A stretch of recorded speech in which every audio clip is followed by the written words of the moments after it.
One super easy modification that you can make is to bake, broil, steam, or saute your foods instead of frying them. And then also a little bonus tip is to make sure that you're using a really healthy fat as well when you're cooking. Season your food with herbs and spices, citrus fruits, the zest and the juice from those, as well as aromatic vegetables to give your food flavor instead of using that salt shaker. I promise you they taste way better. One last quick tip for modifying those holiday recipes is substitute applesauce, an equal amount of applesauce for the oil in your cookies, cakes, and brownie recipes. That fruit actually will add a little bit more flavor, keeps your cakes moist and tender. If you have that one classic recipe that is just full of so much nostalgia and you cannot get through the holiday season without doing it, I think that you have two options available to you. One would be to go ahead and make that recipe, make that dish, but then you have to have enough discipline to allow yourself to indulge in that moderately and then be able to walk away from it, which most people can't do. I know I can't.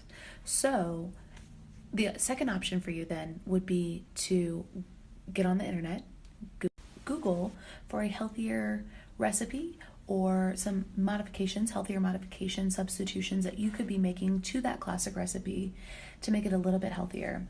Still gives you that classic nostalgic feeling, but guilt-free. I know the internet can be kind of overwhelming, so I'm going to tag Ellie Krieger right here. She is a nutritionist with cooking shows on the Food Network and PBS. She is amazing at taking those classic nostalgic recipes and turning them into healthier versions. So check. Now that we're over, about halfway through the day, why don't I tell you who I am now that you've been watching all my posts? My name's Taylor Berry, and I am a nurse. I've been a nurse for, 8 years or so, and when I first graduated, I worked in the trauma and surgical intensive care unit before moving to Kansas City and starting through a couple different roles in the pertaining to heart health. And now I work for Lockton, and I am what they're calling a health advocate wellness coordinator. Personally, I'm very passionate about health and wellness, and I love to cook. I love traveling. I am at the lake a lot, Lake of the Ozarks. Huge Chiefs fan. I'm a season ticket holder, and I have a puppy dog named Tucker.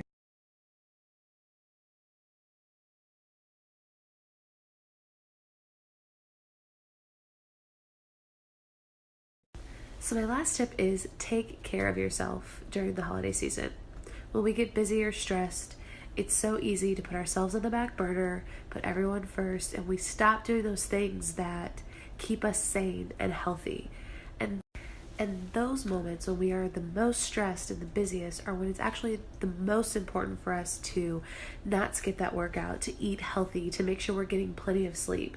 Because when we don't do those things, we get run down and we get sick. And yes, I'm already in my pajamas for the night.